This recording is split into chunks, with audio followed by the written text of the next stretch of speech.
trees, eating into that hillside like locusts. Look over there, Paul.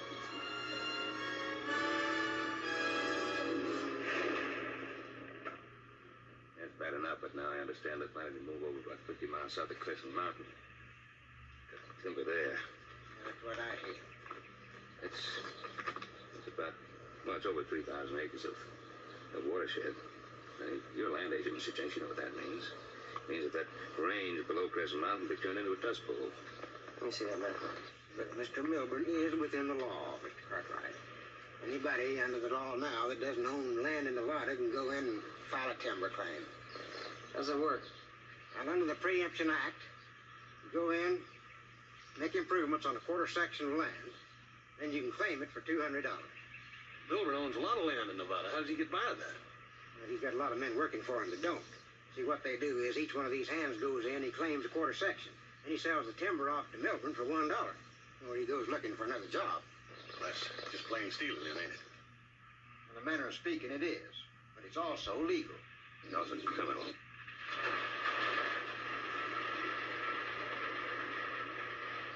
Let's take a look at this.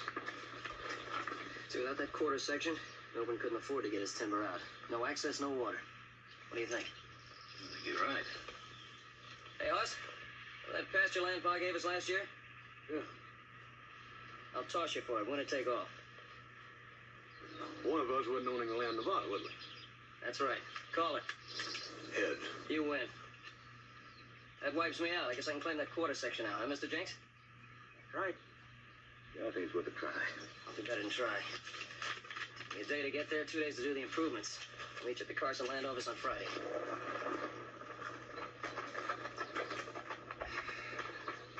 Yeah, Mr. Jenks, someday there's going to be a law to protect those forests. When that day comes, I sure hope there's some forests around to protect.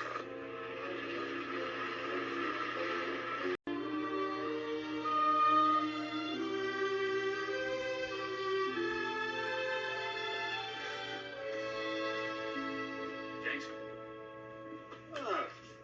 Hey, aren't you gentlemen a day early? 2 days. Thought Joseph was going to file that claim on Friday. Well, he is, but Hoss and I here decided we were going to ride up to Crescent and thought maybe you'd like to ride along with us. That way you could be a witness to the improvements that Joe made and also have that claim right in hand to Scott Milburn. Now I have work to do here. Those streams up there are chock plumb full of them trout. Now, Mr. Jenks, the government has a stake in that watershed, too. The basin it feeds won't be worth a cent once all that timber's gone.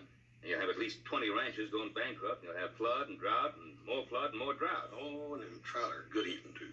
They do everything but jump right out of the stream into your frying pan. Well, there's nothing like fresh trout for breakfast. All right. You know, we do have a stake in that watershed. I don't look forward to the ride. It's been 10 years since I rode a horse that far.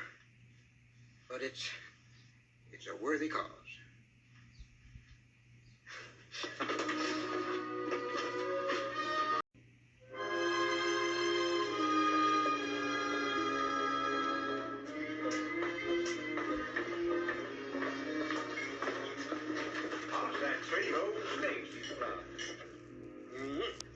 Good grub this place. Oh, Mr. Jenks, you feeling that ride a little bit? more than a little bit, I'm afraid. I hope nobody objects if we get off to a late start in the morning. Ain't no big hurry, is there, Paul? No, Joe will have finished the improvement work by now. Yeah, but we can get on with that trout fishing, huh? Mr. Jenks, I think what you need is a good night's rest. Let's see if we can find ourselves a place to sleep. And it's 3 dinners and 5 steaks. What's a good place in town to find some rooms for the night? Right here, mister. Only place in Crescent City. Good. But I only have one room left. Mr. Milburn and a couple of friends have rented the others already. The room has a double bed, though, and I could rustle up a cot. Well, Mr. Jenks, you take the cot, and Hoss and I will share the bed. Hoss, can I at least have half the bed? Say, could you get that cot up right away, please? I'm practically asleep on my feet. Very good. Up the stairs, second door on the right. I'll have it up right away. Thank you. Looks like we got here just in time, huh?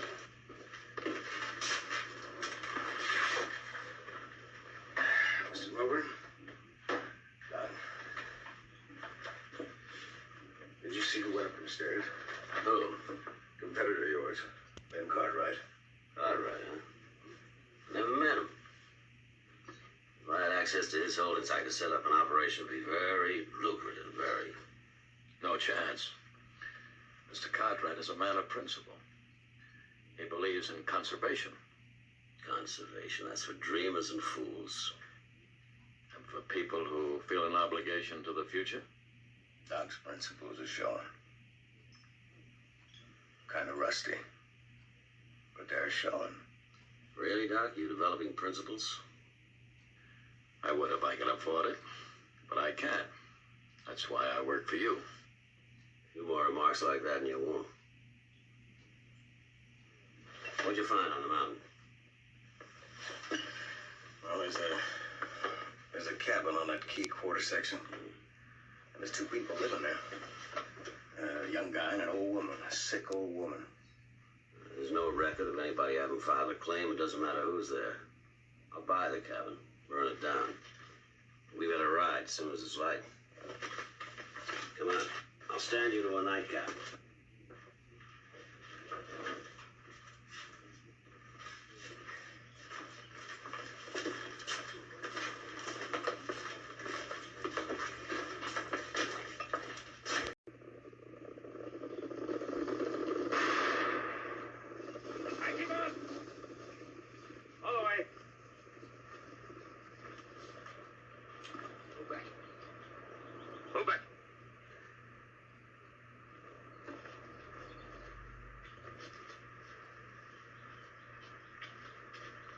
Give me some water. Now, come in, Doctor. Mr. Cartwright, I've always wanted to meet you, perhaps under less awkward circumstances. What started off as a business proposition ended up as... I know exactly what happened here. Sir, all I'm trying to do is... What you're trying to do is steal some more timber. As a businessman, Mr. Cartwright, you must understand. Something you must understand. This is my son that you've beaten up.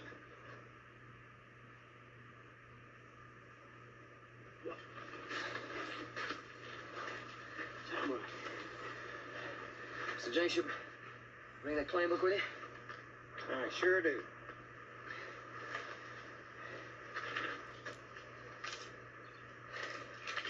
That lady's claim paper all filled out. And I got the money right here. Gold dust. My Amos brought it from California. I've been saving it against a modern need. Well, ma'am, I'm afraid that it isn't. It's like enough gold to me. What do you think? Well, Mr. Jenks, I think by the time you get to Carson City, you'll find that there's probably more than $200 worth there. I'm sure there'll be enough here.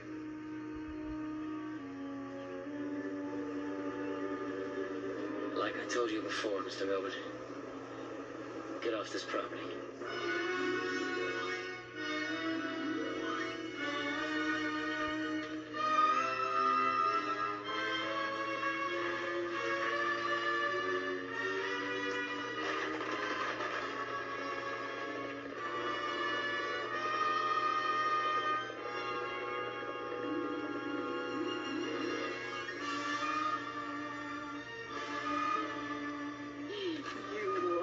Joe, you saved my piney woods. Boy, I want you to meet Carrie Pickett. Miss Pickett. This is Doc Belton. He's been doing too much doctoring lately, but when he does, it's great. I think I'll do a great deal more from now on. You're a pretty good man in a fight, too. Thanks, Doc. I'm afraid I didn't help you too much, but you did a lot for me. You made me open my eyes and take a good look at myself. Well, I'll tell you, Doc, that one's going to be closed again unless you start using some of your own medicine. You both need doctoring. Yeah, looks like I'm the healthiest one around here. Come on in the house.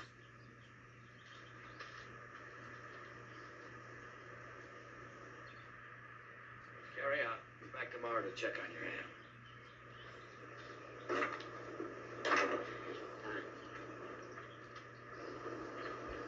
Joe's cleaning up inside. I'll be out in a minute. Good.